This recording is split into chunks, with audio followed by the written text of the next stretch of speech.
Guys, magsuswimming kami dahil wala kaming gala today dahil meron ditong libreng pool. Ayan, dito sa hotel namin. Tara! Okay, let's go guys! Nalagyan ko na ng oil itong mga bata sa likod, tsaka nilagyan ko na din ng sunscreen yan. Morning, bye! Ayan ang pa-free pool nila, oh. May pambata. Di bang init? Ayan, dyan. Ayan yung view namin, oh. Napakainit guys, saktong-sakto, masarap maligo. Mainit din yung tubig kasi alas 11 na nito.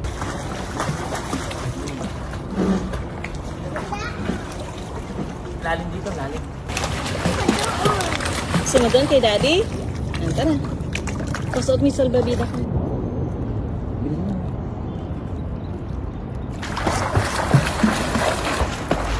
Ay, gano'n niya ate. Jojoke mo. 2, 3. Daddy, Hmm. ate tula na dito sa batchoy. Mamaya siya. Mamaya ulit siya liligo. Ikaw nga din tabatse eh. Ano dito? Lamig, doon na tayo magbisaro. Ha? Tasty nga kay mami. Lamig. Mamaya ulit ha. Tara, di ka na.